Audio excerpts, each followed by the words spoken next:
All right, what is up? Today we got task echo elements of effective teaching in a professional environment. Um, we only have two more videos to go for the FOI. Just want to remind you guys, we got the ACS on the left side, and then this is the doc I made on the right side. Made all these easy ways to remember things, definitions if I couldn't have one, and I'll highlight those there. But yeah, we have task E.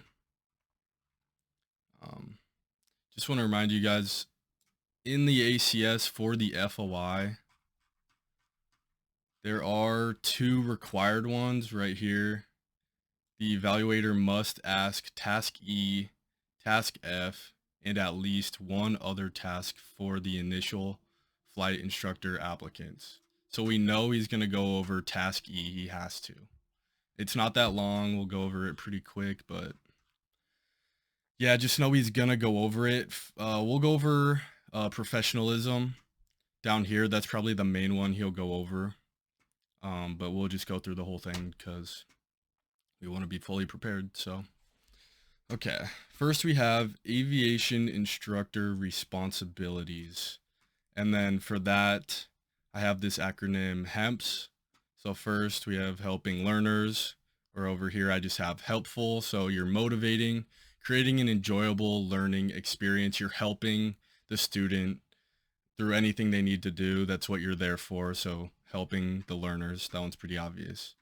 And then emphasizing the positive, or I just have emphasizing the positive over there, emphasizing the positive. So you want to make sure that's enjoyable for the student, same as helpful. You don't want them to suffer. No part of this training should be suffering. You should enjoy the training. Sometimes it can be tough, but making it enjoyable, even though it is hard work and tough. So that will help them a lot. Emphasizing the positive, giving them positive reinforcement. Minimizing frustration. Minimizing learner frustration. So keeping them motivated, provide answers to their struggles. Easiest way to keep them motivated and out of frustration.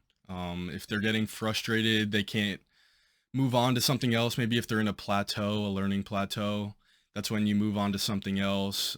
Maybe give them a lower standard just to increase their confidence, something like that. Or just, giving them the right instruction and helping them out with a specific maneuver if they're struggling with that. So minimize frustration, provides adequate instruction right there. So just having your lesson plans prepared, just being prepared for each student, whether it's ground, whether it's the flight, adjusting the lesson to each student, stuff like that, just being prepared, having your ACS ready, having your lesson plans ready. Training to establish standards of performance. That's going to be your ACS. Simple as that. Maybe it's the written questions they have to take for the written, but having those standards, knowing those standards, putting them to those standards during the flight. And last one's not on here, but I just have safety. They'll want to hear that. If you can include safety in everything you say, they're going to love that. Your DP is going to want you to hear that you're a safe instructor, because at the end of the day, that's the most important thing. So most important factor in instruction is safety. And that's going to be aviation instructor responsibilities. And then down here, we have flight instructor responsibilities, including supervision and surveillance during training. This one, I just had a definition because it's just that simple. Knowing when to be hands-on and helping them during the flight, like whenever you first start flying and your instructor is basically landing it for you and you're just feeling it out, when to transition to land, that kind of thing. But then it's like once they're getting closer to their solo, how much of it is you flying, letting the student fly, and just slowly taking away your controls and allowing them to do the control. But no matter what level of instruction you're at, you're still supervising, you're still watching what they're doing. Because if you're not surveying their training, making sure they're doing the right thing, then what are you even in the plane for? So even if it's instrument or you're in a cross country. It's like maybe just look at what they're doing, making sure once you level out at cruise, they're bringing back the mixture, something like that. Just always watching what they're doing, creating good habits, stuff like that. That's going to be that one. Flight instructor qualifications and professionalism. This one's going to be SAD. PP is the easiest way to remember that one.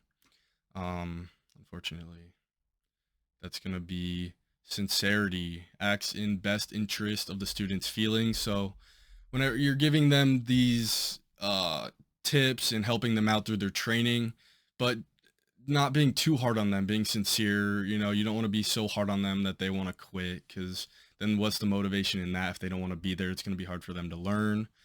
Being sincere, acceptance of the student. So again, we've said this a million times, but just adjusting to each student. Everybody learns different. Everyone has different backgrounds, different knowledge that they've gained over their life. One person might understand sports and one person may have never played a sport, so you can't explain something the exact same way.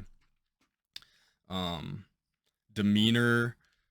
This one is going to be just like the way you act, the way your energy. Like, do you have a nervous energy? Do you have a positive energy? Do you want to be that loud guy that everybody's looking at all the time? Just having a controlled outward behavior, especially like if you're in the FBO. I mean, once you're flying, you can vibe off each other, you can have a good relationship with your student, talking and stuff like that. But whenever you're in a professional environment like that with your student, just have a calm, controlled demeanor with a positive energy. Professional appearance, just have like closed-toed shoes. I've seen people at the airport with Birkenstocks or Crocs or something like that. Don't do that, especially if you're a flight instructor. I don't think even someone who's getting their private should show up wearing that stuff. And then golf attire, country club attire, polo pants, khakis, stuff like that. Just look professional. We all know what that looks like.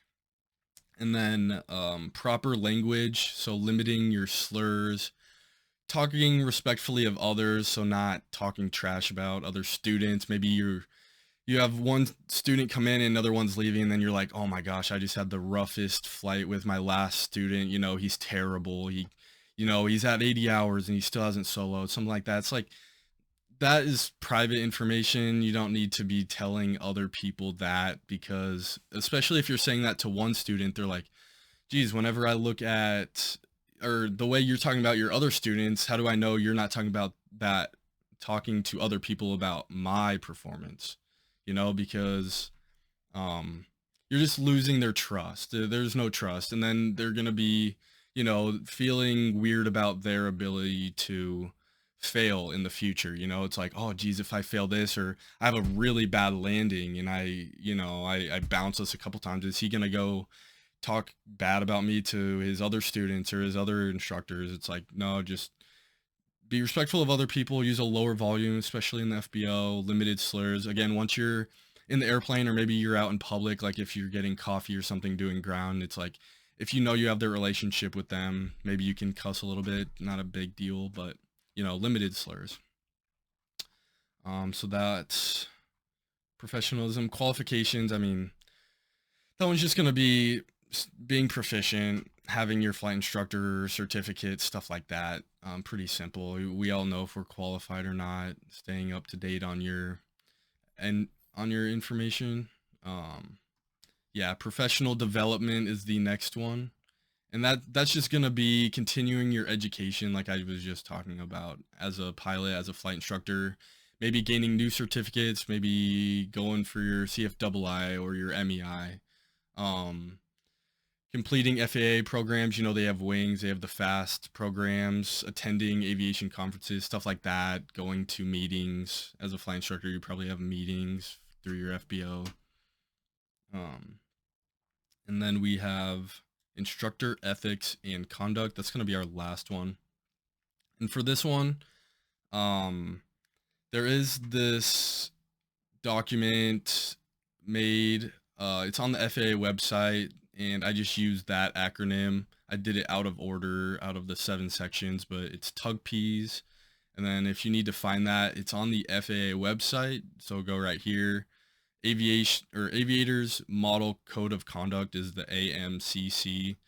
So you can click on that and go to the PDF. And it's going to have these 7 right here. So I'll just go over that. That's what I use for my acronym. So training and proficiency. It's going to be continuing training and staying proficient, just like I said, professional development.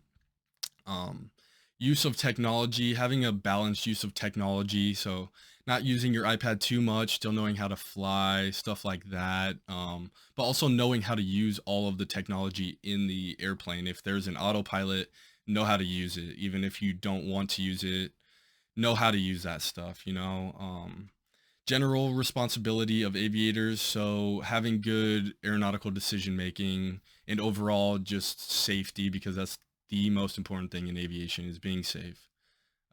Passengers and people on the surface. So this focuses on the safety and comfortability of the passengers. Or I guess in this case, it could be your student, because they are a passenger if they're a private, trying to get their private.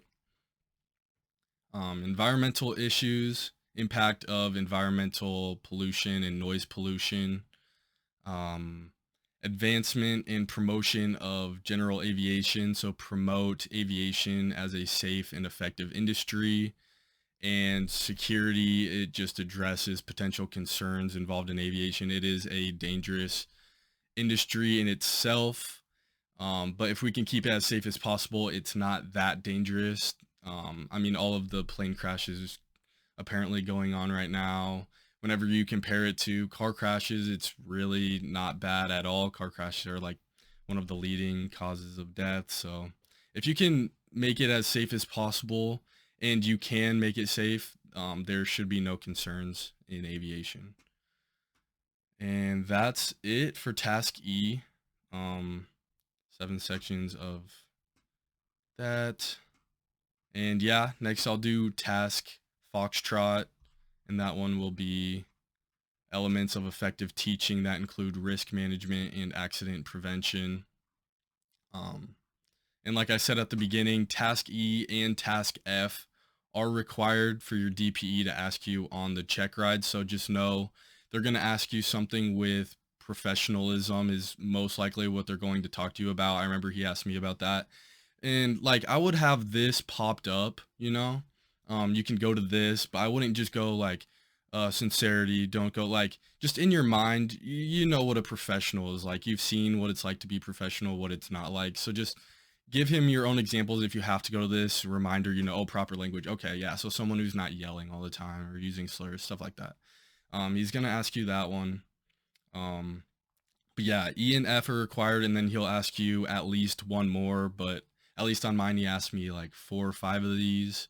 So just know the stuff you got wrong on your written test, because he's going to ask you those questions, and then E and F. So yeah, I'm going to come out with F soon. Hopefully these are helpful for you guys. This document I found really helpful to make. I wasn't great at FOI, so I thought it would be really helpful coming out with this, because it's completely new and it's the only check ride that goes over instructing of any kind. Like your CFI, you don't have this part of the check ride. You already have your CFI. So they're not going to go over that stuff, because it's like you already got that part covered in your CFI check ride. So this is the only thing. It's like brand new. I thought it was difficult for me to learn all these things. So making this doc really helped during the check ride too. If you guys need any help at all, just let me know in the comments. And yeah, thanks for watching.